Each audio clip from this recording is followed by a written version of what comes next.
할렐루야. 하나님을 기쁘시게 하는 행복한 교회에 우리 재성교회 오신 여러분들을 진심으로 사랑하고 또 환영을 축복합니다. 우리 옆에 분들 바라보시면서 함께 고백하며 우리 축복하며 찬양합시다. 당신은 하나님의 언약 안에 있는 축복의 통로. 당신을 통하여서 열방이 주께 돌아오게 되리. 한 번 더 고백합시다. 사랑합니다. 축복합니다. 아멘. 오늘 오신 모든 분들을 진심으로 환영하고 또 사랑합니다. 매주 수요일 저녁마다 우리 사도행전을 본문으로 하나님의 이렇게 말씀을 나누면서 예배를 드리고 있습니다. 많이 오셔서 함께 하나님의 말씀을 통해서 하나님의 뜻을 깨달았으면 좋겠고요. 매주 금요일 저녁 9시에 금요 기도회가 있습니다. 응답하실 그 주님을 기대하시면서 기도의 제목을 가지고 많이 참여해 주시기를 부탁드립니다. 다음 주일 8월 10일 주일 낮 예배 후에 정기 직원회가 있습니다. 집사이상 우측 분야들은 꼭 참석해 주시고요. 8월 24일 주일 오후 예배 시간에는 권사의 헌신 예배가 있습니다. 하나님께서 권사라는 귀한 직분 주셨는데 헌신을 다짐하는 마음으로 예배를 드리기 전에 우리 권사님들 기도로 예배를 잘 준비했으면 좋겠고요. 그 시간뿐만 아니라 주님이 오시는 그날까지 더 헌신을 다하겠노라고 고백하며 결단할 수 있는 우리 권사님들 됐으면 좋겠습니다.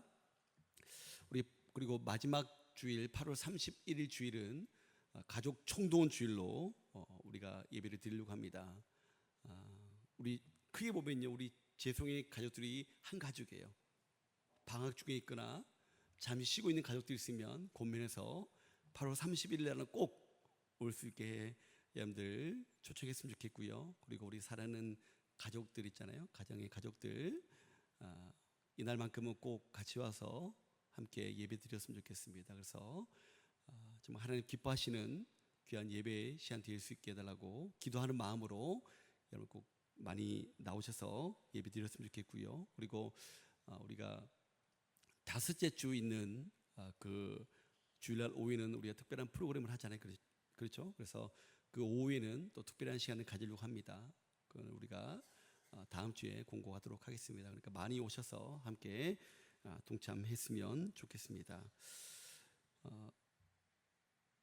제가 휴가를 8월 11일부터 16일까지 휴가를 가지려고 합니다. 여러분을 위해서 기도해 주시고요. 그리고 우리가 지난주에 우리 주보에 광고를 했지만 다시 한 번 더 광고를 드리면 우리 이상순 고사님 어머님이 하나님의 부르심을 받으셨습니다. 그래서 모든 장례 일정을 잘 마치고 돌아왔는데 우리 이상순 고사님 힘내시라고 우리 격려하면서 박수 한번 하실까요?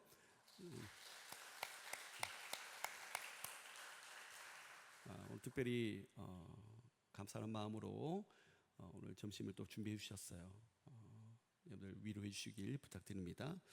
그리고 우리 정민자 집사님, 우리 큰 따님들은 김민경 집사님 이제 방을 맞이해가지고 우리 어머니를 찾아오셔서 함께 예배 드리는데 우리 예린이, 예강이, 예담이 함께 예배 드립니다. 우리 한번 박수 하실까요?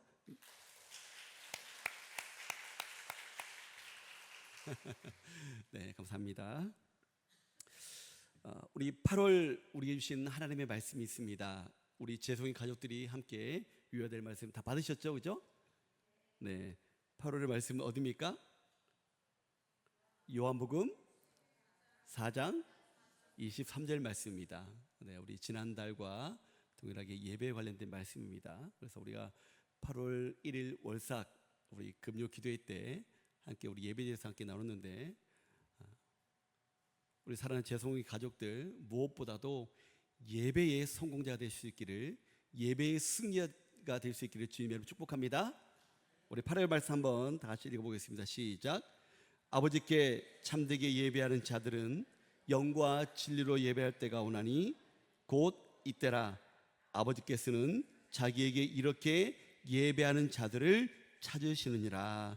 요한복음 4장 23절 말씀. 아멘. 아멘.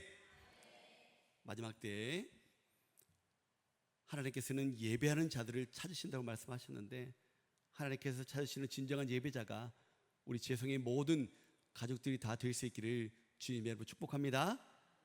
아멘. 오늘 우리에게 주시는 하나님의 말씀을 함께 보겠습니다. 신약성경 베드로전서 1장 18절에서 25절까지 말씀입니다.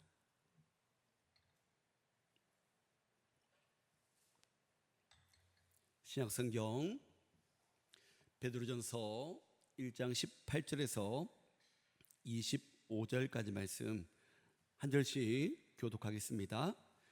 너희가 알거니와 너희 조상이 물려준 헛된 행실에서 대속함을 받은 것은 은이나 금같이 없어질 것으로 된 것이 아니요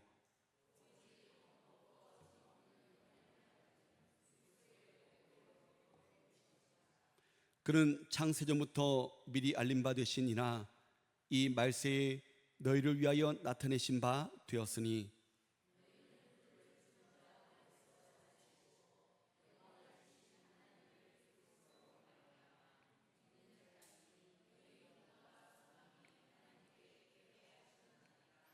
너희가 진리를 순종함으로 너희 영혼을 깨끗하게 하여 거짓이 없이 형제를 사랑하기에 이르렀으니 마음으로 뜨겁게 서로 사랑하라.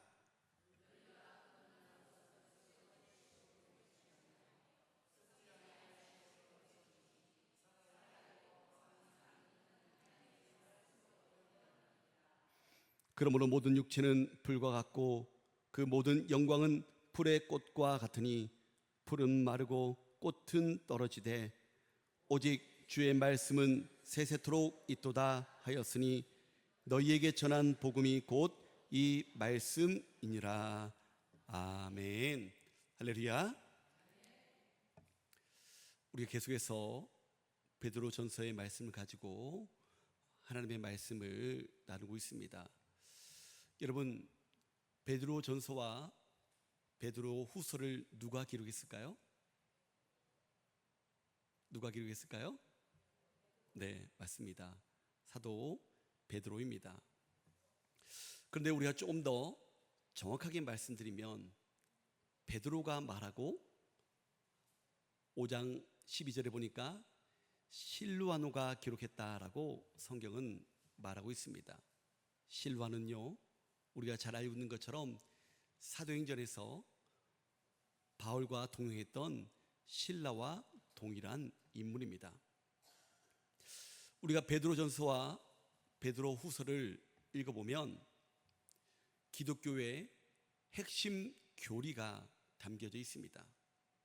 하지만 심오한 신학적인 체계를 논리적으로 다루고 있지는 않습니다. 베드로는 우리가 잘 알고 있는 것처럼 바울처럼 철저한 율법 교육을 받은 엘리트 출신이 아닙니다. 베드로는 평범한 어부 출신이었습니다. 그렇게 실제적으로 주님을 믿는 믿음의 사람들이 어떻게 행해야 할지, 어떻게 삶을 살아내야 될지에 대한 믿음의 실천에 대해서 베드로 전서와 베드로 후서를 통해서 우리에게 말씀을 가르쳐주고 있습니다. 베드로는요, 당시에 박해받는 성도들을 향하여 편지를 썼습니다.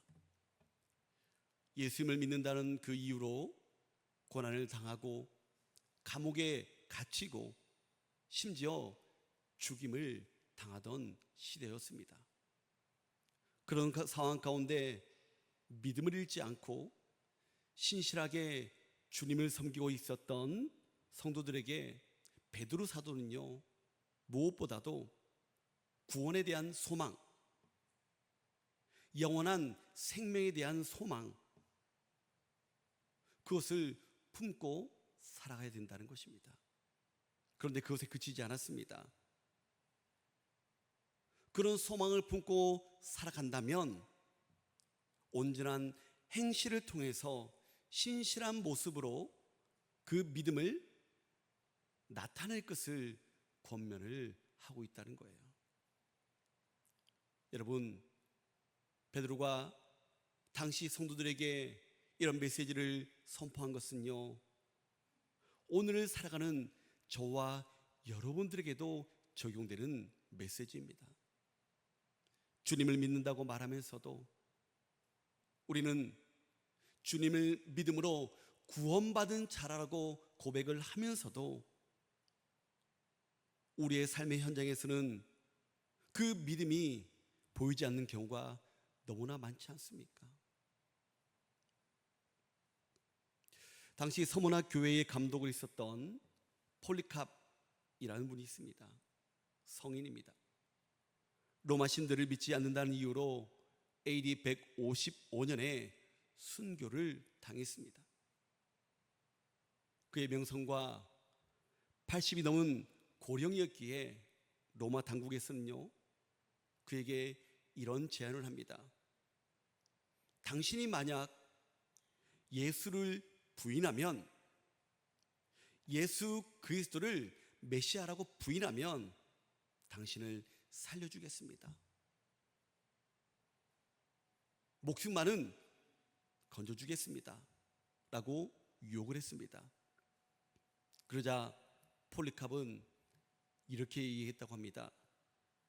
86년 동안 나는 그분의 종이었습니다. 그동안 그분은 내게 아무 잘못도 하지 않으셨습니다.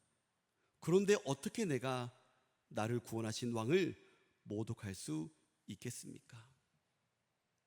폴리캅의 믿음의 고백이었습니다. 결국 폴리캅은요, 사형 집행관의 칼끝에 목숨을 잃게 되었습니다. 그는 끝까지 믿음을 지키며 생명을 내어놓았습니다. 여러분, 이 이야기는요, 단순한 전설이 아닙니다. 실제 역사 속에서 믿음으로 살았던 사람의 고백이었다는 거예요. 지금 저와 여러분들의 모습은 어떻습니까? 지금 우리는요, 폴리캅처럼 칼 앞에 선 그 믿음의 시험은 겪지 않고 있지만 우리는 믿음을 쉽게 타협하고 세상과 구별되지 않는 삶을 살 때가 너무나도 많이 있지 않습니까? 주님을 믿는다고 하면서도, 성도라고 고백하면서도 목숨을 내놓으면서까지 신앙을 지키는 것은 고사하고 너무나도 쉽게 타협하며 교회 밖을 나가면 주님을 모르는 사람들의 삶과 동일한 모습을 보이고 있지는 않습니까? 그렇게 베드로 사도는요, 말씀을 통해 우리에게 다시 한 번 더 도전을 주고 있습니다. 머리로만, 지식적으로만 아는 단계를 뛰어넘어 비록 주변의 상황이, 환경이 나를 힘들게 하고 어렵게 한다 할지라도, 심지어 죽음 앞에 선다 할지라도 이제는 행함으로, 삶으로 주님을 증거할 것을 말씀으로 가르쳐주고 있는 것입니다. 베드로 사도는 왜 이렇게 우리에게 말씀하고 있습니까? 그 이유는요, 하나밖에 없습니다. 우리들은 죽을 수밖에 없는 존재였지만 예수님께서 우리를 생명으로, 영원한 소망으로 인도해 주셨기 때문임을 여러분 믿으시기 바랍니다. 여러분, 그 예수님을 믿기에 이 자리에 앉아 있지 않습니까? 그 주님의 은혜로 이 자리에서 마음껏 주님을 찬양하며 고백하며 예배드리고 있지 않습니까? 야고보 사도는요, 행함이 없는 믿음은 죽은 믿음이라고 분명하게 말씀하고 있습니다. 어떻게 하면 우리 믿음의 사람들이 거룩하신 하나님의 모습을 닮아 거룩한 삶을 살아갈 수 있을까? 우리가 지난주에 말씀을 통해서 살펴보지 않았습니까? 내가 거룩하니 너희도 거룩할지어다. 거룩하신 하나님을 믿는다면 이제는 거룩한 삶으로 그 믿음을 보여야 할 때라는 거예요. 거룩하라는 주님의 명령을 기억하며 이제 우리가 몇 주 동안 믿음을 삶으로 살아내는 길에 대해 함께 말씀을 나누고자 합니다. 거룩한 삶이라는 시리즈입니다. 그래서 여러분 주보에 보면 거룩한 삶 그리고 괄호 열고 1이라고 적혀 있는 것입니다. 오늘 우리가 함께 나눌 말씀의 주제는요, 거룩한 삶을 위한 첫 번째 걸음, 뜨겁게 사랑하라입니다. 한번 따라해 보실까요? 뜨겁게 사랑하라. 뜨겁게 사랑하라. 여러분, 어떻게 하는 것이 뜨겁게 사랑하는 걸까요? 이 뜨겁게 사랑하라, 이 성경의 말씀을 또 다른 성경에는 어떻게 번역되어 있는지 제가 뭐 영어를 잘하지는 못하지만 영어 성경 NLT 버전으로 찾아봤더니 이렇게 되어 있더라고요. Love each other deeply with all your heart. 예. 어떤 말입니까? 지극하면 너의 모든 마음으로 서로를 어떻게 해요? 깊이 사랑하라는 거예요. 좀 풀이하면 온 마음을 다해 서로 깊이 어떻게 해요? 사랑하라는 거예요. 온 마음을 다해. 베드로 사도는요, 예수 그리스도로 말미암아 거듭난 성도들에게 서로를 뜨겁게 진심으로 마음을 다해 사랑할 것을 권면하고 있습니다. 이 사랑이야말로 그리스도인답게 살아가는 거룩함의 실천이고요, 신앙의 본질이라는 것입니다. 그렇게 저와 여러분들은요, 거룩한 삶을 살아가기 위해서 거룩한 모습으로 하나님의 뜻을 나타내기 위해서 가장 먼저 해야 될 것은 뭐냐면요, 사랑하는 삶을 살아야 된다는 것입니다. 한 사회학과 교수가 자신의 강의를 듣는 학생들에게 과제를 냈습니다. 미국의 볼티모어의 유명한 빈민가로 가서 그곳에 사는 청소년 200명의 생활 환경을 조사해 오라는 그런 과제였습니다. 학생들이 교수님의 그 과제를 열심히 수행하고 평가서를 제출했습니다. 학생들은 입을 모아 이런 이야기를 했다고 합니다. 이 아이들에겐 전혀 미래가 없습니다. 왜냐하면 아무런 기회도 주어지지 않기 때문입니다.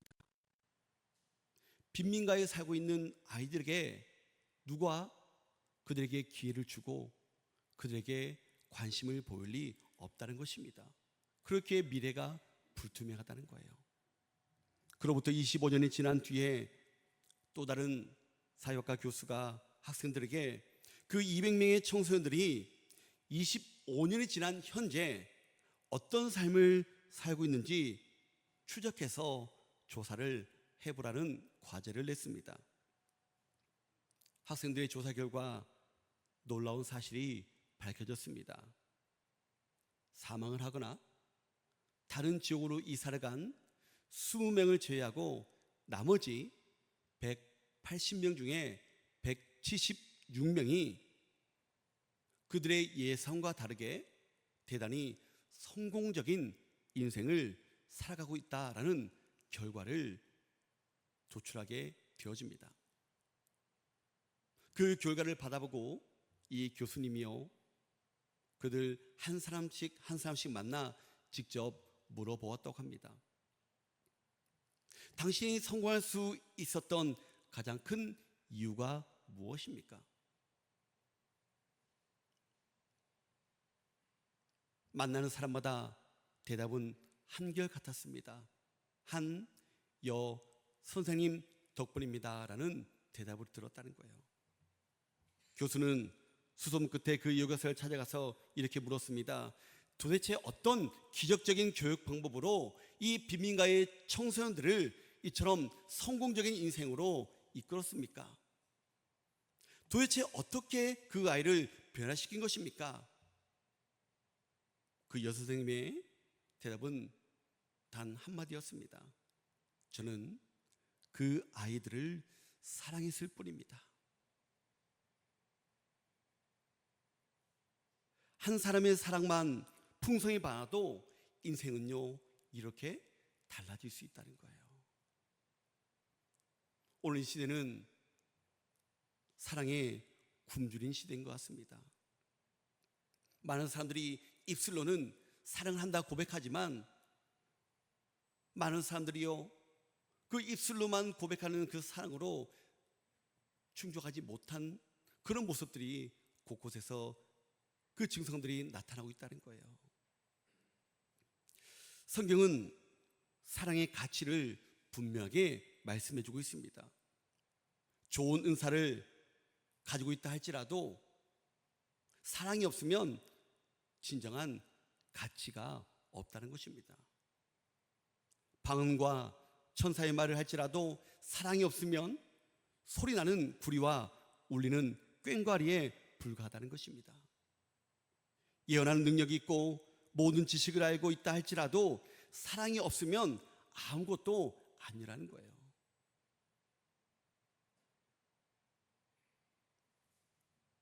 왜 그렇습니까? 여러분, 사랑이 없는 능력은요, 사람을 해칠 수 있다는 거예요. 사랑이 없는 지식은요, 교만이 될 수 있고요, 사랑이 없는 믿음은요, 진짜 믿음이 아니라는 것입니다. 구제도 희생도 순교도 사랑 없는 구제와 희생과 순교는요, 아무것도 될 수 없다는 것입니다. 진정한 거룩함은요, 사랑으로 표현될 때 그 의미가 있음을 여러분 꼭 기억하시기 바랍니다. 그러므로 하나님의 백성은요, 반드시 사랑으로 구별되어야 된다는 거예요. 사랑으로.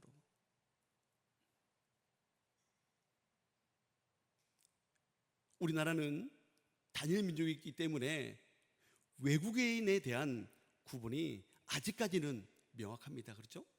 우리가 다니다 보면서 저 사람은 외국인이야, 저 사람은 한국 사람이야, 뭐 일본 사람과 중국 사람을 만나면 조금 헷갈릴 수 있지만 그래도 분명합니다. 언어가 다르고, 그렇죠? 여러분, 그렇다면 성도와 믿지 않는 사람들의 다른 모습이 어떤 곳에서 우리는 구별할 수 있습니까? 신자와 비신자와 다른 표가 필요한데 어떤 것으로 우리가 구별할 수 있을까요? 무엇으로 표를 할 수 있을까요? 십자가를 목에 걸고 다니는 것만으로? 아닙니다. 오늘날 많은 사람들이 십자가 목걸이를 패션 아이템으로 사용합니다. 그렇죠? 많은 연예인들이나 믿지 않는 사람들도 패션 아이템으로 십자가를 사용하기 때문에 더 이상 그 십자가 목걸이, 그걸로는요, 우리가 구분할 수 없다는 거예요. 우리 믿음의 사람들은 무엇으로 구분할 수 있을까요? 어떤 표가 진짜 신자임을 보여줄 수 있을까요? 그것은 바로 사랑이라는 거예요. 어디 가서 우리가 할렐루야를 외치지 않아도, 성경의 말씀을 줄줄 외우지 않아도 우리의 삶 가운데 나타나는 따뜻한 그 사랑과 섬김의 모습은요, 세상과 다른 향기를 풍기게 되어진다는 것입니다. 사랑은 말이 아니라 행동입니다. 예수님께서 십자가에서 우리를 사랑하신 것처럼 우리도 희생적이고 실천적인 사랑으로 응답해야 된다는 것입니다. 여러분, 우리 하나님의 본질은요, 하나님의 속성 중에 가장 중요한 속성은요, 바로 사랑인 줄 믿습니다. 그래서 우리도 사랑해야 한다는 것을 너무나도 잘 알고 있습니다. 저뿐만 아니라 많은 설교자를 통해서, 찬양을 통해서, 책을 통해서, 강의를 통해서 사랑해야 합니다, 사랑은 하나님의 속성입니다, 사랑에 대한 메시지를 많이 듣습니다. 하지만 우리가 현실을 돌아보면요, 우리는 자주 말로만 사랑할 때가 너무나 많다는 거예요. 행동으로 옮기지 못할 때가 너무나도 많이 있다는 것입니다. 그렇다면 오늘 이 시간 우리 함께 질문해 보기를 원합니다. 우리가 사랑이 무엇인지 알면서도 왜 진정한 사랑을 하지 못하고 있는가?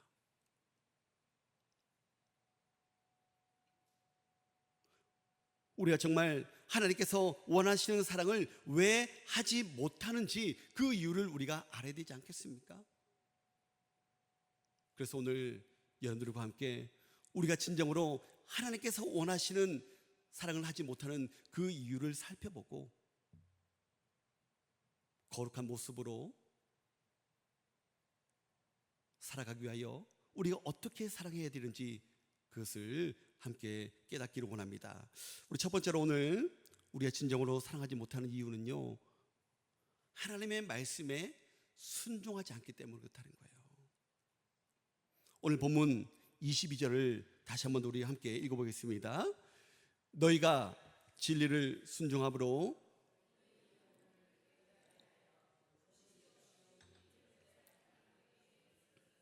마음으로 뜨겁게 사랑하라. 할렐루야, 아멘. 여기서 중요한 표현이 있습니다. 바로 진리를 순종함으로. 진리를 순종함으로. 여기서 말하는 진리가 무엇일까요?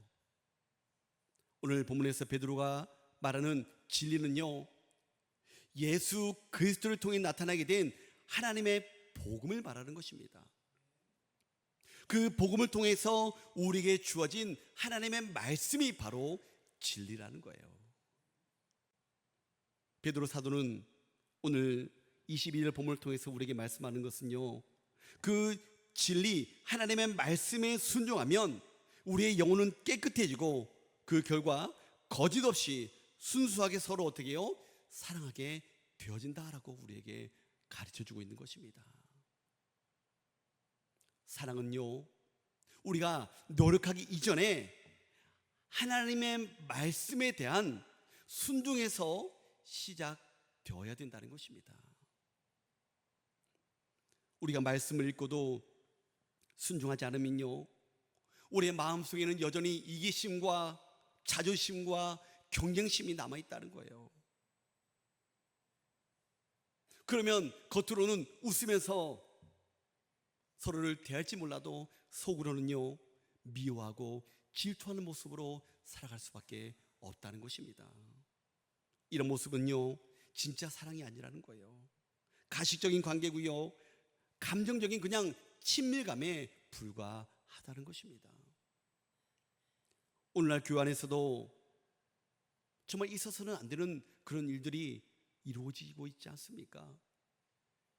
한 형제요, 한 자매로 묶어주셨다고 입으로 고백하지만 서로 다투고 비교하고 비난하고 질투하는 일이 아직도 교회 안에서 일어나고 있다는 것입니다. 그 이유가 무엇입니까? 오늘 베드로가 우리에게 하신 말씀을 기억해야 된다는 거예요. 하나님의 말씀이 우리 안에서 역사하고 있지 않기 때문이라는 것입니다. 하나님의 진리의 그 말씀에 순종하지 않으면 우리는 순종할 수 없다는 거예요. 하나님의 말씀은요, 단지 듣는 것으로 끝나서는 안 됩니다. 힘들고 어렵지만 그 말씀을 우리의 삶에 적용하고 실천되어야 진짜 변화가 일어나는 것입니다. 그럴 때 우리는요, 가식 없이 꾸밈 없이 진실하게 뜨겁게 서로 사랑할 수 있는 마음이 생기게 되어진다는 것입니다. 지금 이 시대는요, 가볍게 의미 없이 사랑을 쉽게 얘기합니다. 사랑을 서슴없이 고백하게 되어집니다. 하지만 진짜 사랑은 점점 줄어드는 그런 시대에 살아가고 있다는 것입니다. 사랑합니다 라는 인사는 흔하지만 실제로 희생하거나 참고 용서하는 사랑은요, 찾아보기 어렵다는 거예요. 왜 그렇습니까? 하나님의 진리의 말씀에 순종하지 않기 때문입니다. 하나님의 말씀은 용서하라고 말하지만 우리의 마음은 미움을 선택합니다. 하나님의 말씀은 섬기라고 하지만 우리는 대접받고 싶어 합니다. 높아지려고 합니다. 하나님의 말씀은 낮추라고 하지만 우리는 자존심을 높이려고 한다는 것입니다. 이런 상태에서는요, 아무리 사랑하자고 외쳐도 진정한 사랑은 나타낼 수 없다는 거예요. 사랑하는 성도 여러분, 진정한 사랑은요, 하나님의 말씀에 온전히 순종할 때 열매를 맺을 수 있음을 여러분 믿으시기 바랍니다. 사랑하고 싶은 마음이 들지 않을 때, 관계 속에서 상처받고 그 상처로 아픔을 경험하고 싶지 않아서 피하고 싶을 때, 그럴 때일수록 하나님의 말씀에 순종해 보십시오.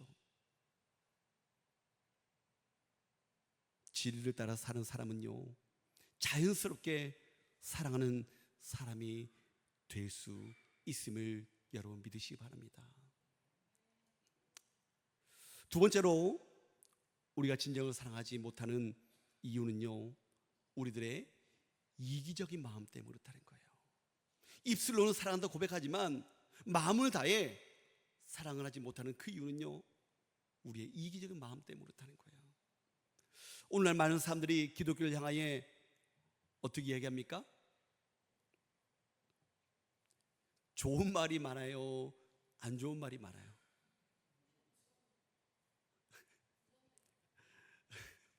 안 좋은 말이 많다는 거죠. 뉴스라는 게 그래요, 그렇죠? 뉴스라는 게 좋은 소식보다 안 좋은 소식이 더 많이 들려지게 되어지고, 사람들이 각인되는 것이 좋은 말보다 안 좋은 말에 더 각인되어져요. 기독교는 사랑을 말하지만 사랑이 없다라는 말을 믿지 않는 사람들이 많이 합니다. 그렇죠? 우리는 이 말에 많이 불편함을 느낍니다. 어쩌면 그 말 속에 우리 자신을 되돌아봐야 될 지점이 없는지 한번 돌아봐야 된다는 거예요.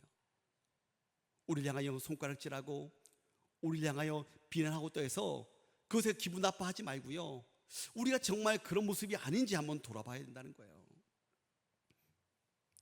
여러분, 우리 기독교 말고 천주교나 불교를 한번 봤으면 좋겠어요. 비교적 좋은 이미지를 주고 있습니다. 그렇지 않습니까? 어떤 차이일까요? 여러분, 제 말이 꼭 맞는 것은 아니지만 제가 생각할 때는 그렇다는 거예요. 제가 생각할 때는 천주교와 불교는요, 저들이 한 행동들을요, 겉으로 많이 드러냅니다. 보여준다는 거예요. 언론에 노출되거나 공공활동에 앞장서는 모습을 자주 볼 수 있습니다.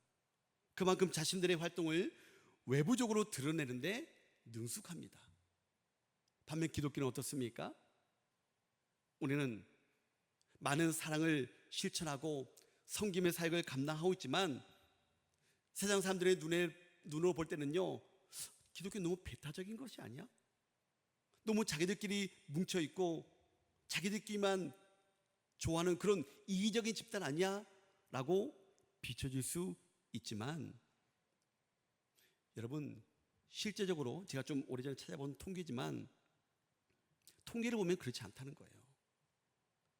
연합뉴스 보도에 따르면 사회복지법인 그 운영 비율을 제가 살펴보니까요, 이렇더라고요.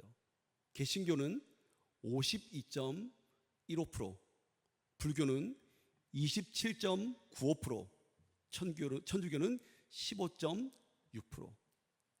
그러니까 개신교가, 기독교가 많은 사람들을 섬기고 돕는 이 사회복지 분야에서 가장 많은 섬김과 헌신을 어떻게 해요? 실천하고 있다는 거예요. 그러나 이것을 자랑하지 않고 조용히 하나님 앞에서 진심으로 섬기고 있기 때문에 잘 드러나지 않을 뿐입니다. 여러분, 이것은 무엇을 의미합니까? 오늘 베드로 사도가 교훈하고 있는 이기적인 목적이나 나타내 보이기 위한 사랑이 아닌 거짓이 없는 순수한 형제 사랑의 마음이 우리 가운데 자리 잡고 있다는 결론 아니겠습니까? 그것이 바로 하나님의 말씀에 순종하며 살아가는 우리들의 역할이고요, 사명이고요, 하나님께서 기뻐하시는 일이라는 것입니다. 남에게 보이기 위한 그런 이기적인 목적의 사랑은요, 우리 주님께서 원하시는 모습이 아니라는 거예요. 사람들은 자기 중심적인 생각이 강하기 때문에 누가 시키지 않아도 이기적인 동기와 목적을 가지고 타인을 대하기 쉬운 존재라는 것입니다. 여러분, 전부는 아니겠지만 우리는 본능적으로 조건적인 사랑을 할 때가 많이 있습니다. 한마디로 말하면 나에게 이득이 되는 사람을 더 좋아하고요, 나에게 도움이 되는 관계에 더 집중하려고 한다는 거예요. 친구를 고를 때도, 모임을 선택할 때도, 우리가 누군가 도움을 줄 때도 우리는요, 이기적인 생각으로 내가 얼마나 유익한가를 더 따지며 판단한다는 거예요. 이것이 바로 우리 안에 깊게 자리 잡은 이기심이고요, 이 이기심은요, 진정한 사랑을 방해하는 가장 큰 장애물이라는 것입니다. 여러분, 초대교회 공동체의 가장 큰 특징이 무엇인지 아십니까? 로마서 12장 10절에 보면 이렇게 말씀하고 있습니다. 형제를 사랑하여 서로 우애하고 존경하기를 서로 먼저 하며. 데살로니가전서 4장 9절입니다. 형제 사랑에 관하여는 너에게 쓸 것이 없음은 너희들 자신이 하나님의 가르치심을 받아 서로 사랑함이라.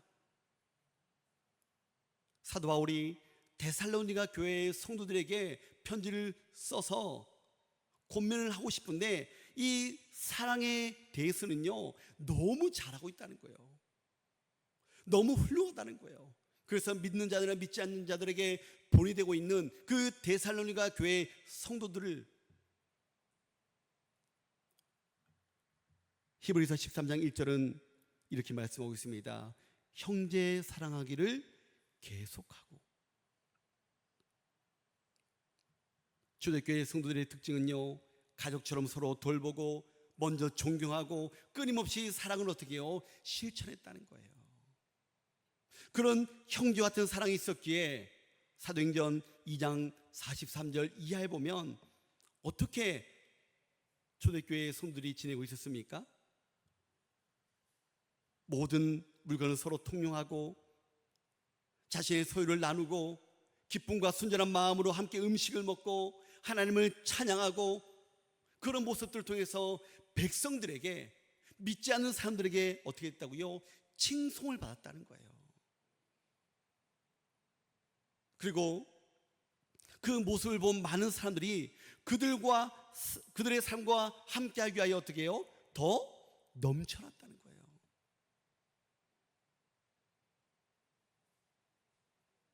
이것이 바로 우리 주님께서 원하시는 사랑의 모습이라는 것입니다.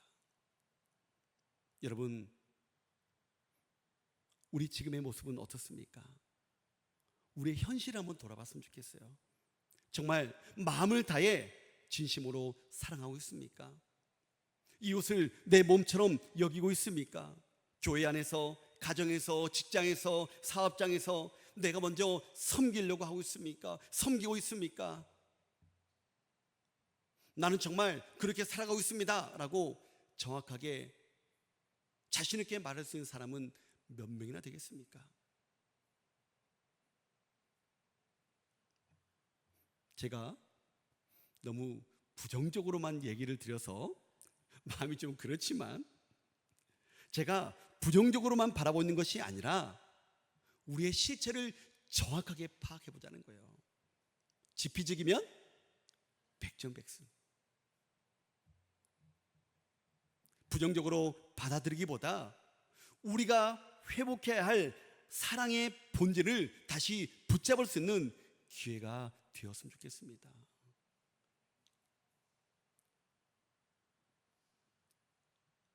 창세기 보면 가인과 아벨의 이야기가 나오지 않습니까? 하나님께서 가인에게 묻습니다. 가인아, 내 동생 아벨이 어디 있어? 하나님, 제가 그걸 어떻게 합니까? 제가 아우를 지키는 사람입니까? 이 가인의 대답이 가관 아닙니까? 너무나도 충격적이지 않습니까?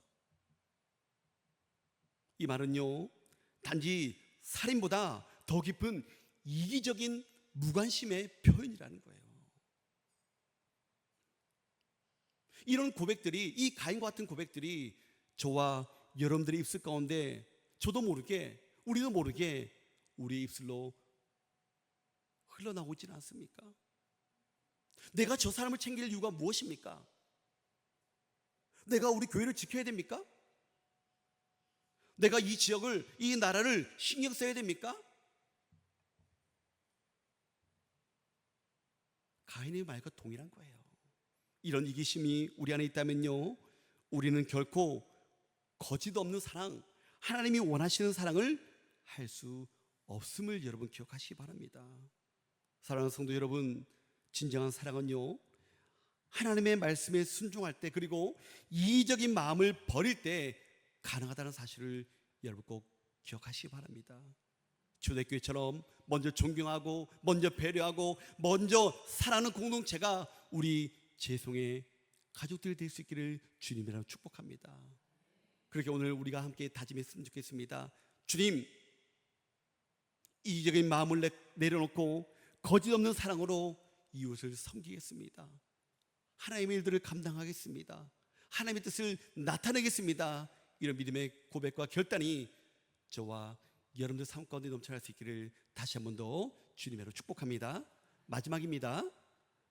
우리가 진실한 사랑을 하지 못하는 마지막 이유는요, 수고하려 하지 않기 때문이라는 거예요.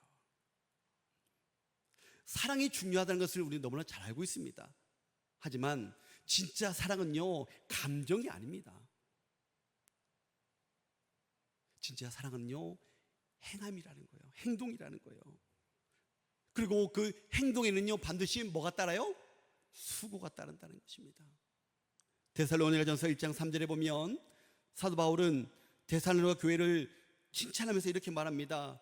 너희의 믿음의 역사와 사랑의 수고와 우리 주 예수 그리스도에 대한 소망의 인내를 우리 하나님 아버지 앞에서 끊임없이 기억함이니. 할렐루야. 사랑은 단지 따뜻한 말이나 감정이 아니라는 거예요. 사랑에는 반드시 수고가 필요하다는 것입니다. 이에 대한 내용은 우리가 금요 철야 기도 시간에 충분히 나눴기에 좀 더 축소해서 말씀드리면, 우리의 수고를 통해서 우리가 교회를, 우리가 가정을, 우리가 자녀를, 우리가 예수님을 얼마나 사랑하는지가 나타난다는 거예요. 예수님을 사랑하십니까? 교회를 사랑하십니까? 부모님을 사랑하십니까? 자녀들을 사랑하십니까? 그렇다면 여러분들은 얼마나 그들을 위하여 섬기고 있습니까? 수고하고 있습니까? 오늘 영상 하나를 보고 마치려고 하는데요, 좀 오래된 이야기인데 지금은 두 분 다 고인이 됐어요. 전 세계를 감동시킨 실화의 내용입니다. 중증 장애를 아들을 가진 아버지와 아들의 이야기입니다. 여러분들 한 번쯤 다 들어보셨을 거예요. 아버지의 이름은 딕 호잇이고요, 아들의 이름은 릭 호잇입니다. 그 둘을 가르쳐서 팀 호잇이라고 부릅니다. 릭은요, 내성마비로 태어나 전신 마비로 말도 할 수 없습니다. 그러니까 어릴 때 뱃속에서 탯줄이 목에 감겼던 것 같아요. 의사는 이 아이는 평생 식물 인간이 될 것이라고 포기하라고 말합니다. 그런데 아버지는요, 그 아들을 포기하지 않습니다. 시간이 흘러가지고 이 아들 릭은 특수 기기를 통해서 컴퓨터로 이제 말을 할 수 있게 되어졌고요, 처음으로 그 아버지에게 말했던 단어가 뭐냐면요, 아빠 달리고 싶어요. 이 말을 들은 아버지는요, 아들과 함께 달리기 시작합니다. 휠체어를 빌며 마라톤에 도전했고요, 훗날엔 철인 3종 경기까지 나가게 되어졌다는 거예요.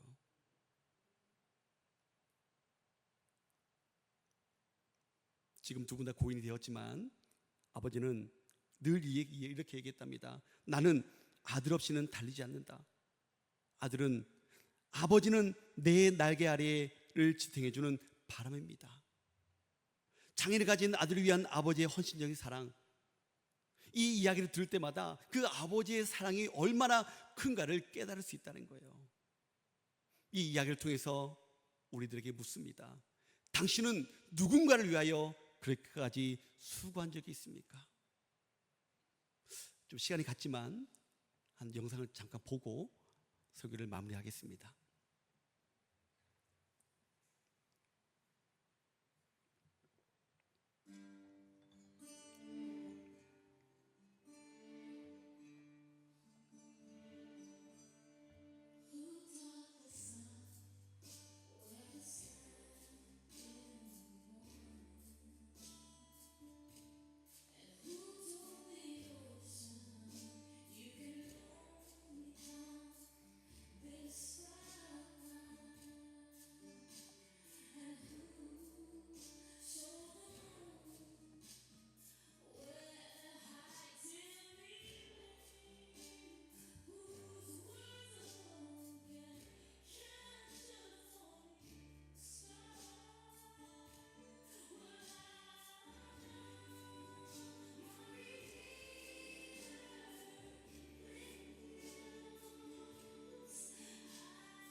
꺼주세요. 사랑하는 여러분, 우리는 단지 사랑해야 한다는 사실을 아는 데서 멈춰서는 안 됩니다. 사랑하려면요, 수고해야 된다는 거예요. 그리고 그 수고는 희생과 인내와 시간과 물질, 감정이 따라올 때도 있습니다. 오늘 우리가 진정한 사랑을 실천하지 못하고 있다면 그 이유는 우리가 감정을 느끼지 못해서가 아니라 그 수고를 감당하려 하지 않기 때문입니다. 사랑에는 수고를 따릅니다. 하지만 그 수고는 헛되지 않습니다. 주님이 나를 위해 하신 수고처럼 나도 누군가를 위해 수고하며 사랑하겠습니다. 이런 사랑을 실천하는 사람이 주님을 가장 깊이 경험하는 삶임을 믿습니다. 내가 거룩하니 너희도 거룩하라 말씀하신 그 하나님의 음성을 듣고 무엇보다도 뜨겁게 사랑할 수 있는 저와 여러분들이 될 수 있기를 주님의 이름으로 축복합니다.